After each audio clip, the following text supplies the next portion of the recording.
Okay, good evening, everyone. I see my cue on the webinar chat, so please start. Thank you. And the topic for tonight will be, is dietetics right for you? Discover the IMU advantage. Now, I am Dr. Lee Ching Lee, a dietitian by profession and also a senior lecturer with the School of Health Sciences, IMU University. And with me here today is Professor Dr. Winnie Chee Siu Sui, who is herself also a dietitian and the Pro Vice Chancellor Academic at IMU University.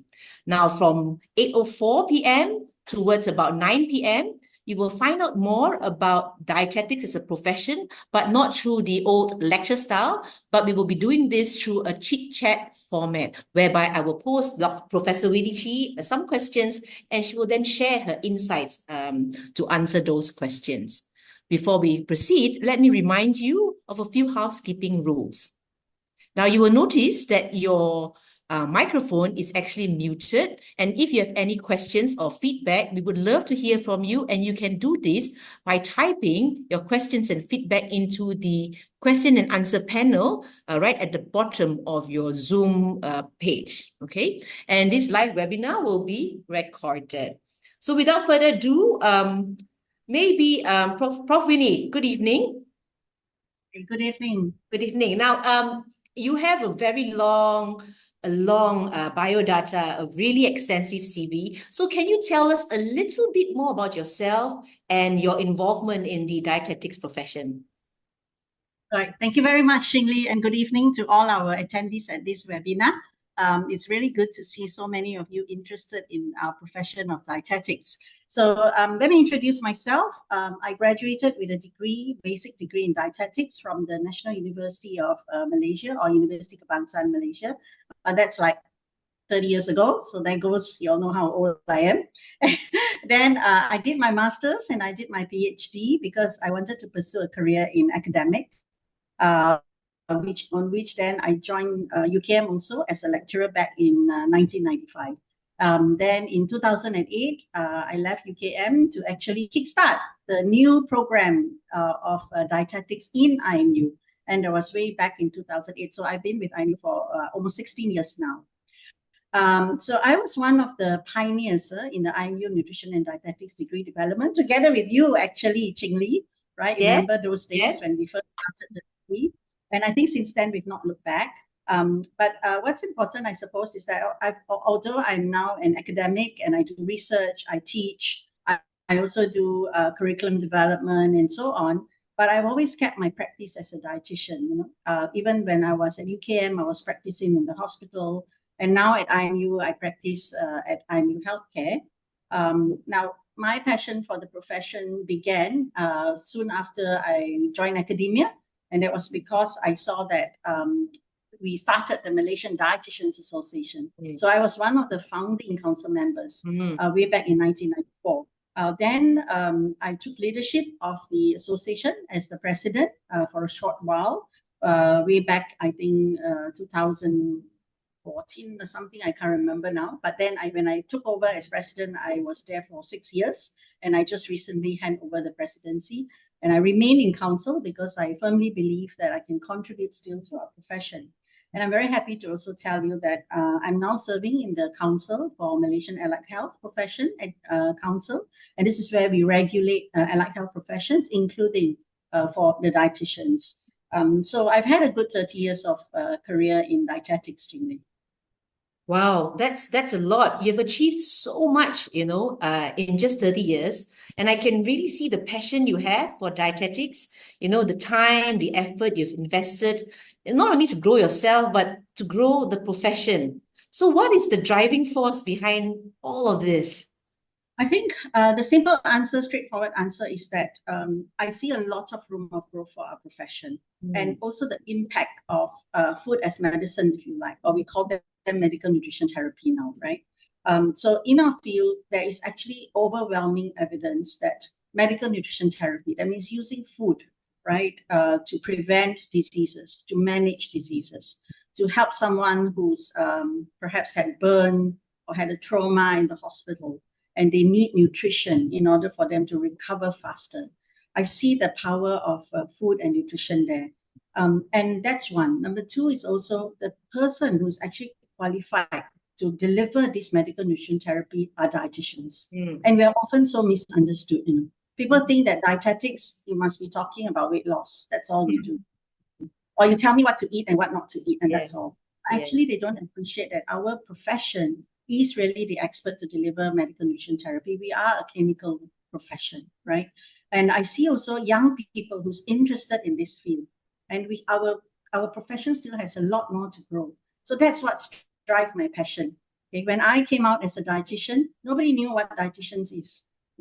Diet, all about diet, is it? Yeah. Right? Or are you actually what they call home science? Are you home science? It's about cooking, but it's not. It's really not. And as I practice as a dietitian, I actually see the power of how using medical nutrition therapy, using proper diet, right, helping people to eat better is so powerful in terms of preventing them from getting illness. And when they are ill, like if they have diabetes or they actually need to recover from cancer treatment, for example, they really need us. They need us to actually tell them how to do it properly with the food.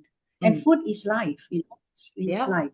I also interact with a lot of dietitians who are very passionate, like myself, who's actually done a lot for our profession. And I see young ones coming into the profession that we really need to nurture their passion here and also help them with their career progression. So that's why I'm in MDA, I'm in the council, and I'm in IMU to train the future dietitians. So that is what drives the passion.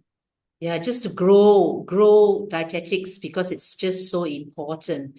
I mean, are there enough dietitians in Malaysia? Yeah, that's a good question. That's a great question. I think a lot of people think that, one hospital, one dietitian, enough now. You need so many dietitians for. And there must be no jobs there, right? And it is so untrue. So let me give you some figures. If you look at, because now that we are registering dietitians, right, by the council, so we know now how many dietitians. We've already registered all the government dietitians. So there are 511 government dietitians who's working in different sectors across the government. Can you imagine 500 dietitians for a population of 100,000? So that's a ratio of what? 1.2 to 100,000. Usually that's how we measure the need, right, for the profession. If you add the private sector, so private sector, we are still registering the private sector, but we think from MDA's database, there's probably another few thousand more dietitians in the private sector than there is in the government. And so maybe we get about 5 per 100,000 for the whole country. That's ridiculous, right? Yeah, because if you look at Western countries, you look at Japan, you look at Australia, UK, they are looking at double digits, right? One of the highest population of dietitian to population is Japan. And you look at Japan and how healthy their nation is. They have the lowest obesity rate in the world. So, so the need for dietitian in this profession is tremendous in our country. So if you look at the projection, and this is from the Ministry of Health report, right? It is projected that at least in the government, by 2027, they still need 850 dietitians to meet the right bedside dietitian to patient ratio. So that's a huge growth there.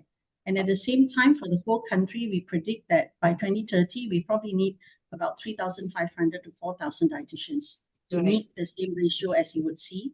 So you know that non-communicable diseases, right? Obesity, diabetes, high blood pressure, cardiovascular disease, all this is rising in Malaysia.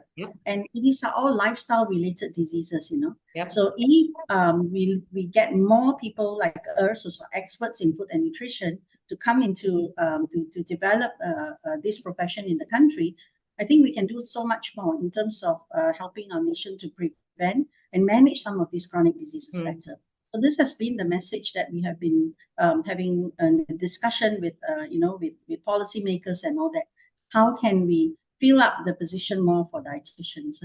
So there's a lot of room for growth in terms of the need for dietitians in the country. So really, it is very clear, that the dietetics as a profession is useful. That's for sure. It's also important, right? And there is actually a need for it, right? Because we don't have enough dietitian. And I think this makes dietetics a very meaningful profession. And once there is meaning in a profession, definitely there'll be multiple opportunities for career growth. So out of curiosity, right now, because we have dietitians who are fresh graduates, right? Or dietitians who might want to explore further. What are the most in demand areas in dietetics? Okay. So another great question, Jimmy. So because I'm in the profession, I'm in the council, I'm also in the Dietetic Association. So we do monitor some of these, like, where are all the vacancies coming? And I can tell you right now what I see, at least as of today, the demand actually mostly is in the hospital setting. One reason is because now, if you are going to deal with people with disease, with the Allied Health Act coming in, you have to hire a dietitian. Employers need to hire the right person for the right job, right? And you need to hire a registered dietitian. So hospitals are expanding. So if you look at all the large group of hospitals, they're expanding throughout the whole country, Sabah, Sarawak, Perlis right down to Johor, right? So because of that, they actually are advertising a lot for career for dietetics. And it is part of their quality initiative. So if they are accredited hospitals, they need to have dietitians. Yeah, that's preferably, in fact, even screening. They should have patient screening for nutrition status, right? So therefore, they need dietitians. So I see that growth there because you see almost every day someone's posting that they're looking for dietitian. Another big area of growth actually is the wellness and lifestyle area, and digital health. Okay, so recently, especially, huge growth in retail pharmacies. So pharmacies now don't just sell drugs, right? They also sell nutrition. But the key thing is that they realize that the people coming to see them, they are primary care. So there are people with diabetes, there are people with disease, and it's not just about treating them with medicine, right? They also want to know, so what can I eat, right? How do I keep myself healthy? How do I manage my diabetes? And this is where they find that, hey, we need to get dietitians here, right? Because they need to give the right advice. And so it's a holistic care now that they give. So I'm really happy with this growth because that means that in those days when you want to see a dietitian, you have to go and get a doctor to refer, then you go queue at the hospital and see whether you can walk in and see a dietitian. But now, go to a pharmacy and you can see a dietitian there as well, right? So we are also in primary care. And digital health, now with the use of telemedicine, with the use of apps, that track, you can take a photo, send it to the company, there's a dietitian there, they can look at what you're eating and giving you the right advice. So that also is a big growth there, right? So really, when you have this skill of food and how you use food to manage diseases, to prevent diseases, or food as medicine, as what we would say, the sky is really the limit. There's quite a lot of areas. That's where the biggest growth is like in the past few years. Yeah.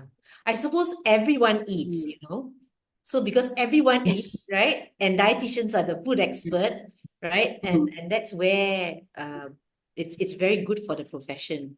I remember someone saying dietetics, right? It's like a rose. If you're a male, you don't want to be called a rose. Maybe it's like a cabbage, an onion, where we have different layers of where we can actually contribute to society. Yeah, exactly. So if I can just elaborate a bit further, you're absolutely right there that people think dietitian food police. You're just here to tell me my food has to taste terrible, right? It's supposed to be healthy, but it's not really what I want to eat. But actually, the skill of the dietitian is to, one, support behavior change, right? Which sometimes people don't appreciate that. And number two, also, if you look at the definition of dietitian, it actually, we assess and diagnose nutrition status. Okay, we don't just give diet advice. It's not about that. We actually do, and if you're in a hospital setting and you're dealing with ICU patients or you're dealing in trauma patient, right, or even medical ward or geriatric ward, almost every area of medicine, actually you can specialize as a dietitian in those areas, pediatrics even. So you learn the skill. We are the experts that actually know how to assess nutrition status properly. Are you well nourished or not, right? And from there, we diagnose your nutrition problem. And then we know what is the reason for that problem, and we help you to manage it through the use of diet. So this is one aspect of dietetics that people sometimes is understated, right? So we do this job, but we don't know that actually dietitian is quite clinical in the way we approach our patient care. Okay. That's right. And there's a lot of growth also in sports nutrition. People love sports dietetics, right? With active, healthy people. So you don't always work with only sick people. but you can also use sports nutrition to enhance performance. There are many dietitians, especially male dietitians, who love to work with fit people, right? So there's also a whole area you can work in. So it's actually very versatile as a career as a dietitian. Yeah, it's good to hear. When you were sharing all of that, I just checked the question and answer panel, and we actually have a question from a participant. Okay. And she did ask, which industries can I go into if I do choose this profession? And I think you've covered that. That. Yeah. It's quite broad, and it's interesting also because she asked what are the common misconceptions about dietitians and nutritionists, and you mentioned people think we're the food police. Yes, Not, exactly. And we right? only talk Yeah. about weight loss. Oh, okay. That's So it. the other misconception is, okay, we only talk about weight loss. Yeah. That's right. Yes. When people Yes. hear you're a dietitian, it is, okay, Maybe, what can I eat to lose weight? Yeah, sorry. Yeah. so maybe I can address a bit about nutritionists and dietitians and Okay. how it works Okay.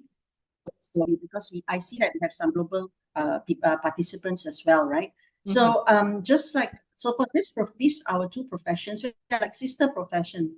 I always say we are like conjoined twins, right? We have to work together. Now, in some countries, it is actually essentially one profession. So nutritionists, dietitians are also nutritionists, right?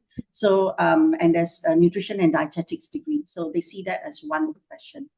In America, for example, you're a registered nutritionist dietitian, right? So you can be dietitian nutritionist, sorry, RDN. And I think Australia also does the same thing. In Asian countries, like India, Japan, they sometimes there's a bit of blurring. So some nutritionists work in clinical sector as well. Right. Now, in Malaysia, however, because of the history of how these two professions come about, we have nutritionists first before dietitian. So we are actually registered separately. So nutrition are registered as nutritionists if you have a degree in nutrition, and if you're a degree in dietetics, or nutrition and dietetics, but you've got the word dietetics there, you do your dietetics training, you're registered as dietitians. So these two professions have different scope of practice, all within the area of food and nutrition, no doubt, but nutritionists would focus a lot more on prevention, right? And dietitians would focus a lot more on clinical nutrition and in disease or medical nutrition therapy. Yeah. So so Malaysia is very unique in that sense. Yeah. Yeah. So meaning Malaysia is more defined with their roles of nutritionists and dietitians. Yes. In some countries, sometimes their in roles some countries overlap. Right. Exactly. Right. Well, can I backtrack just a little bit, Prof Winnie, because you are a local graduate, right? Right. And also a leading figure in dietetics, locally, internationally. So, which means that local universities can produce excellent graduates. Because I remember growing up and there was always this stigma attached to local universities. We're not as good as overseas universities, right? So then I remember when you told us about your career progression, you pioneered the IMU dietetics program, right? And I also remember when you were designing the dietetics program, it was done with a purpose to make a real difference. Because I remember asking you that question and you said, I want to make a difference. That's why I came to IMU. So can you tell us more about this? Okay. So you're right that training of dietitians have actually come a very long way in Malaysia, right? So in those days, in fact, a lot of dietitians in the 1950s were all internationally qualified. And it was more like diploma level at that time. It wasn't a degree level, but it's actually already evolved, right? So the UKM was the first that decided, okay, we're going to have a degree in dietetics because they've already got a degree in nutrition. So it's just a natural progression that you do a degree in dietetics, right? So, but today, you see we've got 6 public universities and I think now about 3 private universities that also offer dietetics as a degree. Now, to me, from a profession point of view, I see that great. That's a huge demand for our profession, right? So we need to train more dietitians, as I've already illustrated. So I think in that way, that's good. But I guess the make a difference means that throughout my career, I see that our profession needs to increase our competencies. We need to be better trained. The reason is because many of us we're becoming more clinical. And I also know that dietetics then would become registered as under the clinical group, not the public health group. So with that, our clinical skills and our clinical judgment is very important. Okay, but I was also very excited, and you are one of the pioneers together with me, Ching Li, when we first started the program. We are the first, the 5 people who started the program at that time. And we wanted to make it a very patient-centered, very client-centered curriculum. And the fact that we want our graduates to be actually very good in communication skills, because dietitians, you need to talk, right? One of our art is how you deliver and you translate the scientific evidence into something that your patient can understand and follow, right, when they go back. But we also want to inject behavior change, because one of the key things that was pertinent in how people always think, dietitian, you just tell me what to eat, then I go back, see whether I can do, finish lah, right? Why should I come back and see you already? But no, because we were the first curriculum that put in motivational interviewing, behavior change, right? Teaching our students about health belief model, and they changed the way they speak to patients. And in fact, a lot of other universities was quite in awe. They came to IMU to learn, how do I do this? Remember? We were collaborating with the US, Professor Linda Snacksala, guru of MI, came over and taught us, So IMU dietitians, ladies and gentlemen, will ask you, so tell me more about how you feel about your diet. And not just say, okay, this is the list. You go home, you do this, you don't eat this, you eat that. We wanted to change that. So I think this was one of the reasons, actually, why we wanted to make someone, make a difference. And I think we did a good job, because we'll elaborate later what our alumni are currently doing. So what are okay, then you got me curious now. I mean, later we're going to cover that. Yeah, that's right. Okay, So, I mean, so you asked what was the difference we wanted to make. We wanted to produce better, more competent dietitians for the country. That was what brought us there, brought us together to develop this curriculum well in IMU. Yeah. So in Malaysia, the curriculums, are they the same across all universities? Are they different? Yeah, okay, that's a great question too. So obviously, because we are now, we are professional body governed profession. So obviously there must be standards, right? So even in public university or private university, you develop a dietetics curriculum, there must be standards. Right. There must be a very specific body of knowledge and program standard that must be followed. Okay, so that one is standardized to all. Okay. But you see, although program standard may be the same, the quality of your graduates. Yeah. So I'm very proud, and I still believe, and I think it's true. When IMU graduates came out for the first batch, right? That was 2012, right? That's right. We were straight away Ministry of Health, no issue, hire. Absorb them, yes. Yes. So that confidence in our graduate was there already, right? And how did that happen? So let me elaborate a bit more, right? What is the feature? You know it too, so you can chip in, Julie. But what was the key feature about our curriculum that until today we've gotten International Confederation of Dietetic Association benchmark, ICDA accredited curriculum. So I'm one of the founders, not founders, but one of the committee members of when we were looking at accrediting programs, not only at national but at international level. So it's a form of benchmarking. So then we made sure that all those elements of a global competent dietitian that we get the ICD accreditation. That also means that for any international students here who are interested to come to IMU to study, when you go back to your home country to be a dietitian, right, you can tell them that IMU's curriculum is ICDA accredited. So that helps with global employability, right? Be it Malaysian going out or international people coming in and going back to their country to work. So a few things that we did in our curriculum, and we continue to do in our curriculum now. By the first year, right, all our students are exposed to practical experiences, right? They're already out there. Yes. The first year, remember, we now have a module called food environment. So our students, they go out and they look at how Malaysians eat. They learn about Malay, Chinese, Indian, and other ethnicity food. They look at the food environment. They see what influence people's food choices. Because as a dietitian, you got to understand that. Right. If you're going to help your client to change, you got to know what your clients like to eat and what is their behavior towards food, right? And then they learn the food culture, they learn international food as well. And of course, very basic cooking skills. It is needed. You can't just talk. So I'm going to tell you, hey, I'm going to teach you how to, you need to make your nasi lemak, or a little bit healthier. I can't just talk. I got to learn how to do that and teach you how to do it as well, right? So our students have these basic cooking skills that we do, or culinary skills. And all these set the foundation for them that in the senior years, when they take on professional modules, they apply all these skills, right, into healthy diets and therapeutic diets, managing diseases. That's the thing. By the third year, authentic learning experience. So our students, as you know, and you're supervising some of them, they've gone to the hospitals, they've gone to the clinics, they go to childcare centers, right? They go into aged care facilities, right? I mean, they're community dietetics, and they're imparting knowledge even from an early stage already. And that's the fun, that's the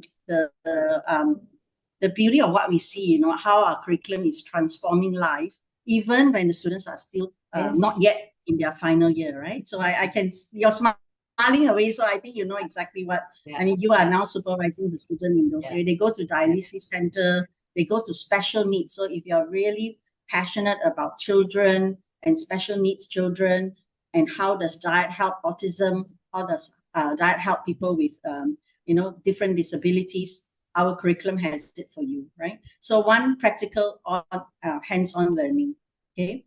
And the beauty of doing this in IMU University is because we are known for our healthcare, although now, of course, we also have business and all that, you get an opportunity to learn together with medical students, together with nursing students, together with psychology students. So, such a rich experience that you're going to have, that interprofessional learning. Yeah. So to summarize, so the curriculum, and I'm doing this because I know there are some parents out there, or even people who are thinking of doing dietetics, right? And then there's, like you said, there are several universities. So do they do internationally? Do they do it locally? Which university do they choose? So number one, we know that all universities locally that train dietetics will follow the same program standards. So the basic curriculum structure is sort of there. The body of knowledge is there. The body of knowledge is there, right? But then not all local universities are aligned with international standards, right? IMU is one of the universities aligned. One of them.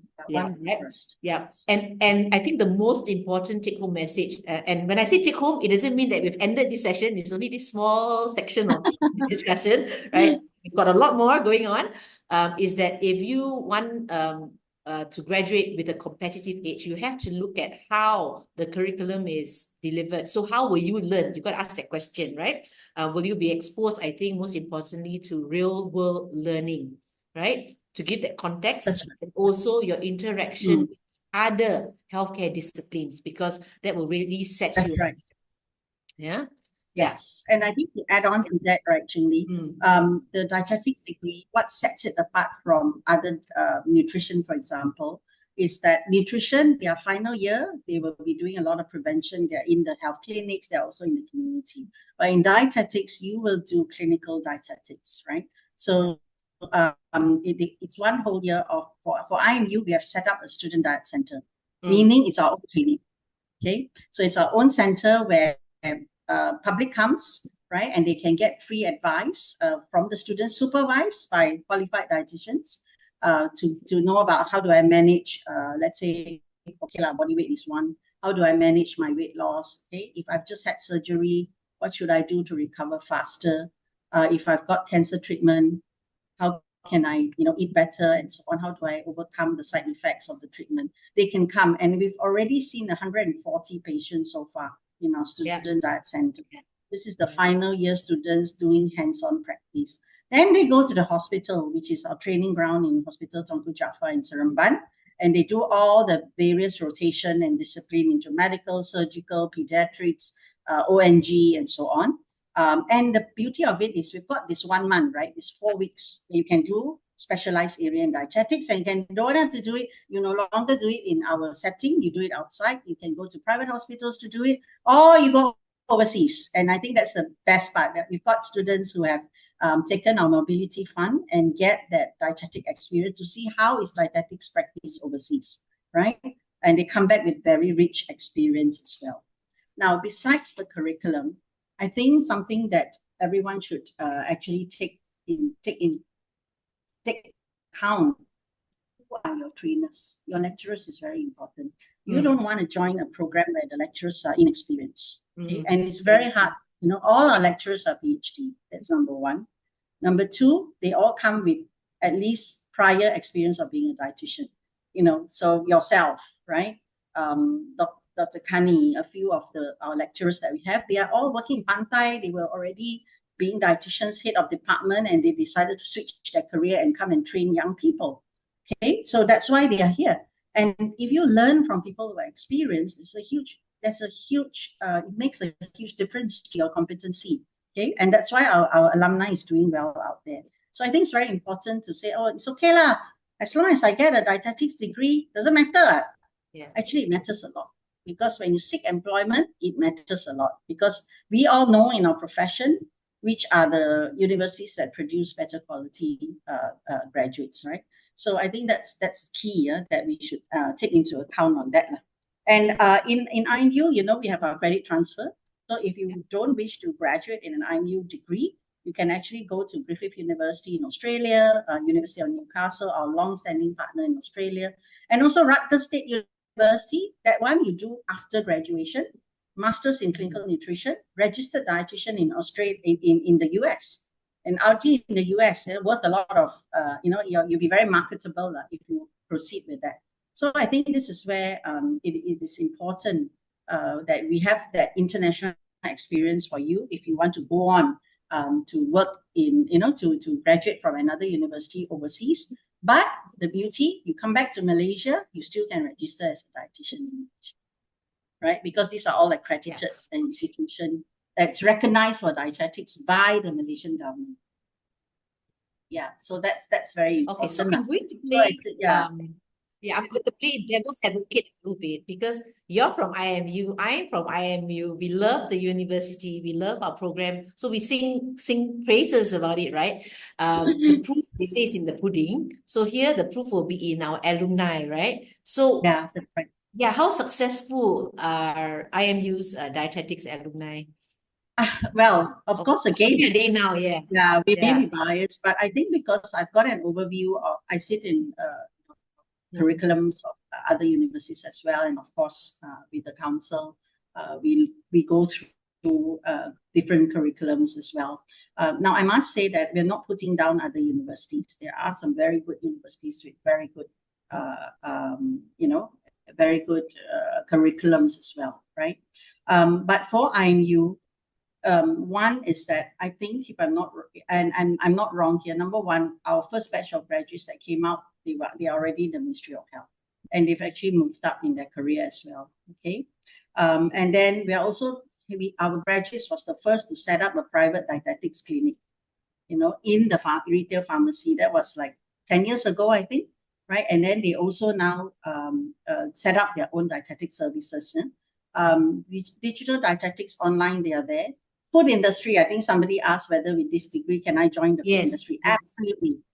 You can join the food industry because they need people like us who have the experience, the clinical experience as well, because they're going to put you to market and to work with healthcare professionals, especially dietitians in medical nutrition therapy products. Okay, so they require someone with they would like to have someone with a background of dietetics. So you can work in the food industry. And a few of our alumni have done that. Now, if we track their careers, because we've already done the program for 16 years, right? For as long as I'm in IMU. So we've already got about 8 batch of graduates. No, sorry, 16 divided by 4. So about, quite a few, 4 to 5. Is that 4? Your math and my math are terrible. Yeah. 5, I think. Graduates, cohort of students are already out there. And they've already moved on to senior positions. I met some of them. They're doing very well. They've gotten married. They've got kids now. And they moved on to senior positions starting with, with their skills in dietetics. They've transferred it further, either still within the clinical area in dietetics, right, as senior dietitians, or some of them actually have moved on to food industry. Some of them have become very strong in digital dietetics. They, in fact, one of them that I know heads one of the regional center for at the regional level in the digital dietetics, digital health companies, but looking at lifestyle, diet, and so on. So I can go on and on, but I think the point here is that generally our employability rate, if I remember, especially after COVID, it was a bit low, but after that, I think it's about 90% within 6 months to a year of graduation, and they all do well in their careers. Yeah. When I listen, I also smile because I'm very proud of what they've achieved, Yeah, it's good. Now, dietitians work in healthcare, and healthcare is a very dynamic landscape. It does not remain stagnant. So I think they say what change is the only constant in the healthcare landscape. So moving forward, right, how future-proof is our dietetics program? So I'm actually quite excited to tell you that every 5 years we will revise our curriculum, okay, and we will see what actually is the next big thing in nutrition and dietetics. So with our new revised curriculum that's going to be rolled out next year, we will be including the current issues, planetary health, sustainable nutrition, nutrigenomics, and personalized diet is a big thing. Okay, so now you can test your gene based on how your gene reacts to food. We can personalize that for you. In fact, a few of our dietitians, our alumni is already working in the nutrigenomics area. So we're going to strengthen nutrigenomics in our curriculum. We are also going to give more international experience to our students that's in the new curriculum. So you have more opportunities to get real world experience, not only within Malaysia, but also to go overseas to get an experience there as well. And we have changed our clinical final year to be more strong in terms of specialized areas in dietetics. And this will prepare you for, because now that we are registered professional, so the next level we want to go to is actually specialized or expert, we call them, right? Expert areas in dietetics. So you may want to do renal, kidney, focus on renal, focus on pediatrics, surgical. So we will give you that opportunity to at least have a taste of it and know that, okay, in the future, I think this is where I want to go for my postgraduate studies. So we are definitely future-proof, and we've got tons of industry partners that come in. We call that the GTP, right? Graduate Trainee Program. So we are signing MOUs with hospitals, with pharmacy, with any area, digital health, all the institution, all the organization that hire dietitians, and they have actually committed to take our students for internship, guaranteed. And if you perform well, there's also high potential of, first dip when it comes to employability. So these are some of the things that IMU University now is doing to strengthen employability for our graduates. Yeah.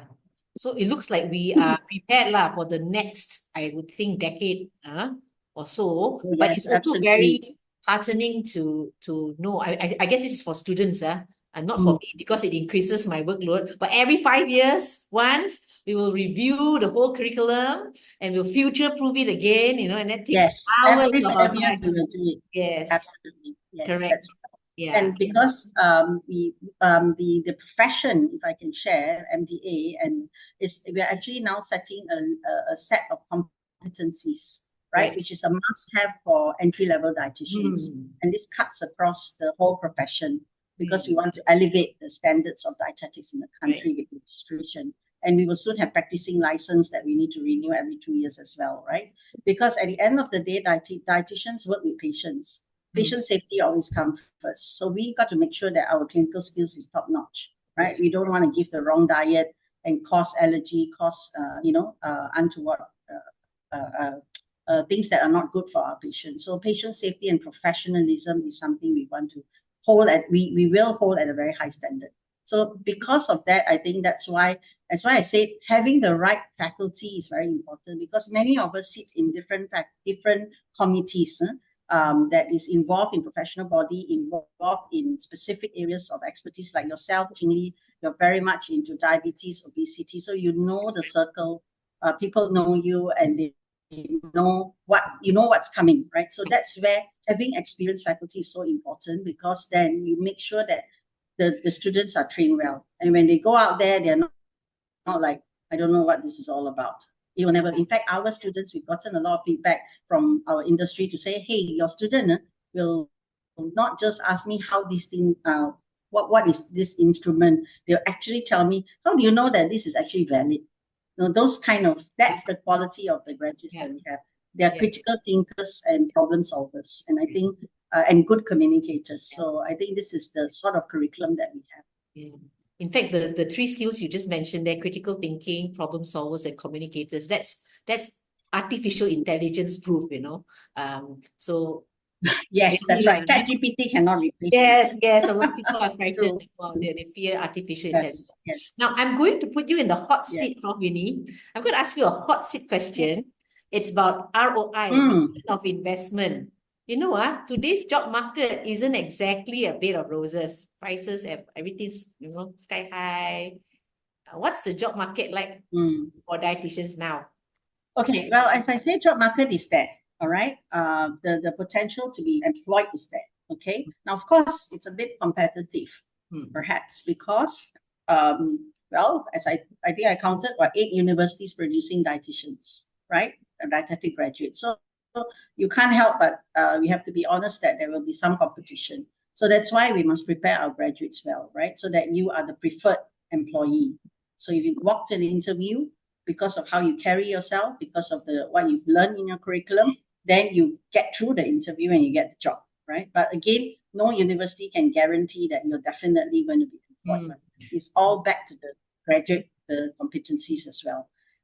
Now, I guess you're asking about salaries, right? So the return of high means is the salary. Now, healthcare professionals in the world, it's a service industry, okay? If you look across allied health, of course, I cannot compare with other professions, so I will compare within allied health. Actually, the dietitian salary is comparable to other allied health. What do I mean? So I mean people like nursing, people in physiotherapy, speech audio, speech language pathology, audiologists, radiologists. So these are all allied health, right? So if you even look at government salaries right now, it's around, with all your allowances, about 3,000. Right? Now, previously, of course, our starting salary, when I came out as a dietitian, set to say 800 ringgit to 1,200. Yeah, I remember you telling me that inflation is different, right? So now I think the graduates are earning around, the lowest also I think is 2,500. But I just did a survey amongst all the fresh graduate within 3 years. Quite about a third of them actually say now they're paid better. So they're around 3,000 to 4,000 ringgit. So there are even large hospital groups, especially if otherwise they cannot hire the best graduate. So you can be assured that it should be around 3K. The profession is going to start working together with the council to see what we can do to ensure that now with registration, APC and all, we do need to look into salaries. But it is not any lower than other science, graduate or in the healthcare sector. So I think that's one thing.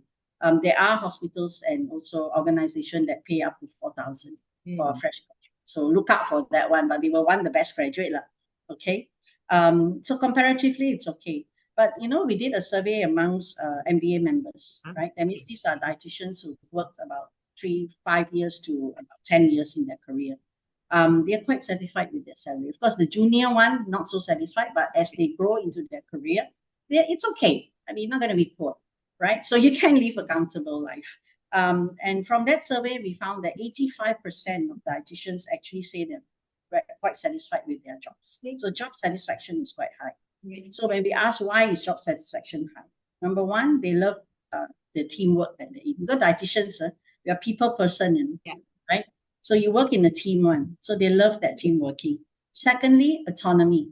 So that recognition by their fellow doctors, by other healthcare professionals, that autonomy. So I see you as peer, right? So the autonomy and the recognition of their role by other healthcare professionals is important.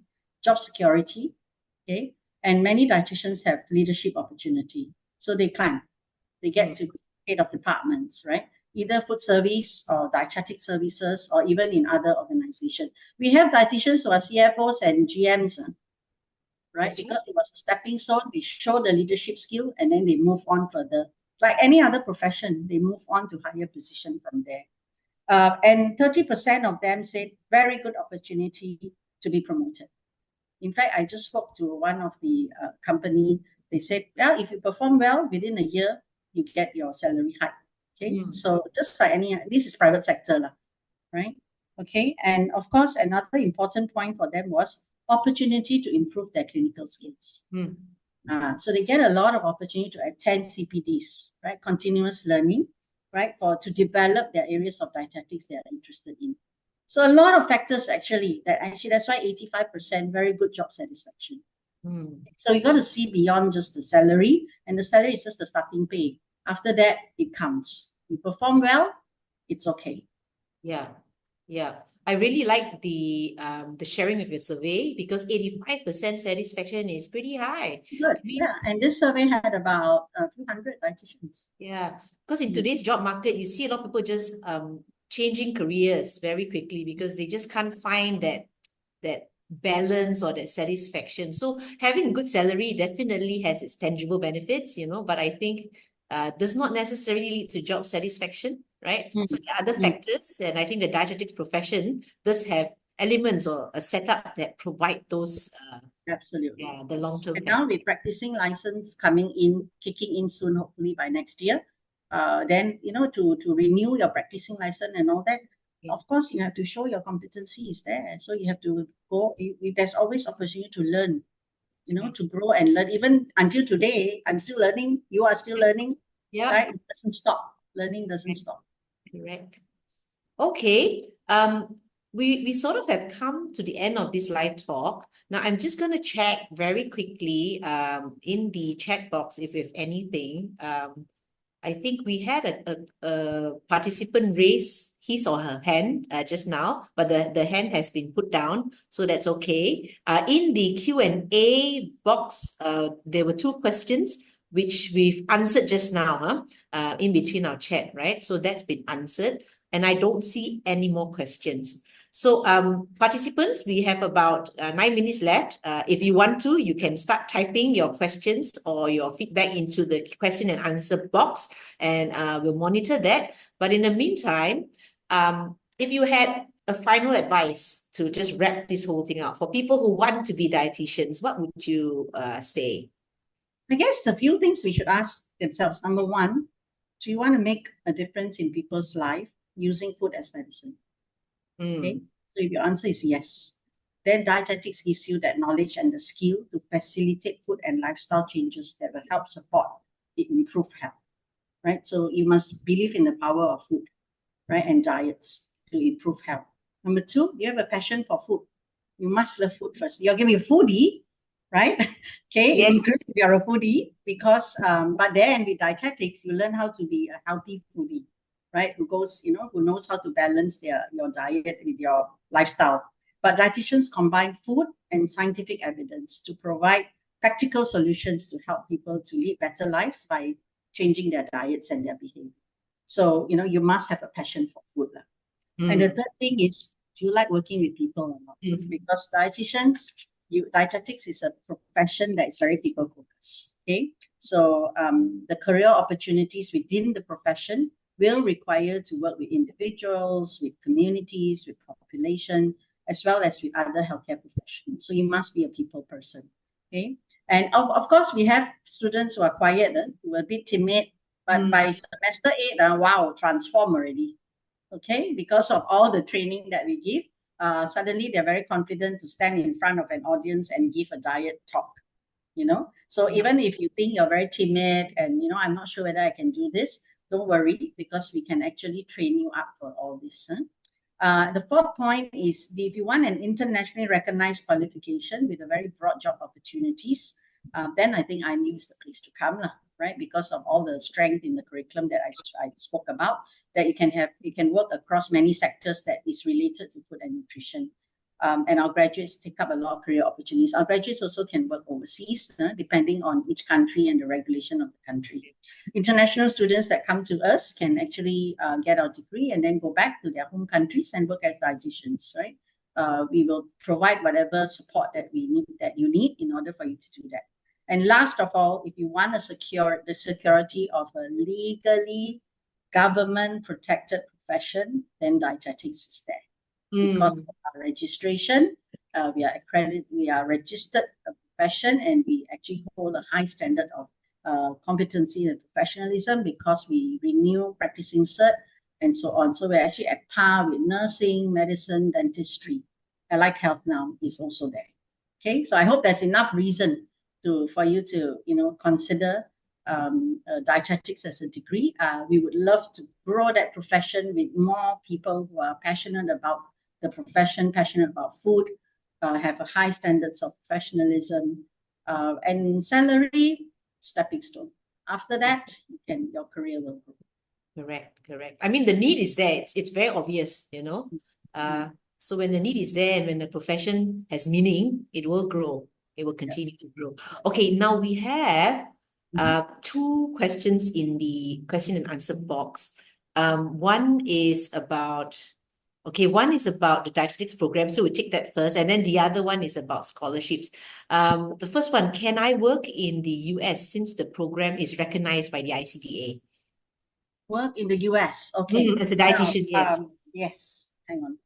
Now, we have a pathway for you to work in the US. If you come to IMU dietetics degree, you should take up the master's degree in clinical nutrition with Rutgers. The reason being, in the US, as of 2025 onwards, you need a master's degree to be a dietitian. Yeah, so they are even elevating the profession even higher, right? And IMU special partnership with Rutgers University allows you to do that. And the beauty of it is that program, you actually can spend 1 year still in your home country online. You only go to the US in the final year to do your practicum. And with that degree, you can be registered as USRD and US. Yeah. I think we do have a student who did the... Yes, and not we've got 5 students now. Yeah. Who are US registered dietitians and working in the US. Okay. Now we have another you need question. A master's to do that because so a master's, you need a master's to practice as a dietitian. So they give you that pathway to do that. I mean, makes sense. You save money, you do your bachelor's degree here first, then you do your master's there. Yeah, exactly. Right. Because they have elevated dietetics now to master's degree in the US. Yeah. Okay. Now the next question here, can I ask if I can use the online courses available about dietetics to have just basic knowledge of this career? Don't understand what that means. Dietetics, our courses not, if you mean the curriculum, we don't do online because the professional body, we try to map it to make it online. We can't because you actually need a lot of clinical skills, a lot of practice, right? So it's very difficult to do full online, if that's what you mean. I don't quite understand. But if you want basic knowledge of this career, I guess this is what we're doing through this webinar. So Chloe, can you maybe want to tell us a bit more what you mean by use the online courses available? Yeah. Just feel free to type it in. Yeah, so we can address your needs better. But I think if you want to practice as a dietitian, the standards say you must fulfill minimum hours of clinical practice, right? That's right. Yes. So that cannot be done just fully online. 1 whole year must be out there. Yeah. Right. But there are little courses, of course, you can take to find out more about nutrition. But it does not make you a dietitian. Okay. Okay. Yes. Thanks, Chloe. You want online courses like Coursera and edX. Oh, okay. That's only to improve your knowledge about food and nutrition, but it's not going to qualify you as a dietitian. For the reason that Dr. Lee just mentioned, we need 1 whole year of clinical practice, practicum, internship. Yeah. So hopefully that helps answer your question, Chloe, Let's see any more in the chat box. Nothing in the chat box. I think there were some questions about just general studying in IMU, and I believe our marketing team has beautifully answered those questions. Oh, one more Q&A. Oh, there's a all right. Thank you, host and panelists. Yep, you're welcome, Chloe. You're welcome. Thank you very much. All right, the time now is 8:58 p.m., 2 minutes to 9 p.m. And if there are no more questions, I hope everyone who was with us has enjoyed this session. You have gained a better insight into what dietetics is. And hopefully we've inspired some to join dietetics because, you know, the country really needs dietitians. So, That's right. yeah. And come to IMU because I can tell you our curriculum, our lecturers, the knowledge that we have to ensure the profession is of a certain standard. That's the advantage that you get. And that I say it with sincerely, not because I'm from IMU, but because we are here and we make sure our graduates are of that standard. Yeah, and I enjoy teaching, so yes, I'm a good absolutely. lecturer. Not to Timmy blow my Cotton, best trumpet, lecturer, yes, okay? but I enjoy teaching. So come, I enjoy students very much. Okay, so thank you, Prof Winnie, for your time. Thank you, everyone, for your evening, and thank you, marketing, for supporting this webinar. So okay, there's one more, I think, just one more that came. Okay, and I think Mitra, that is a question that's just for general studies. So I'll let marketing take that up with Mitra. Okay, so I'll sign out now. Good night, everyone. All right, good night, everybody. Thank you. Bye.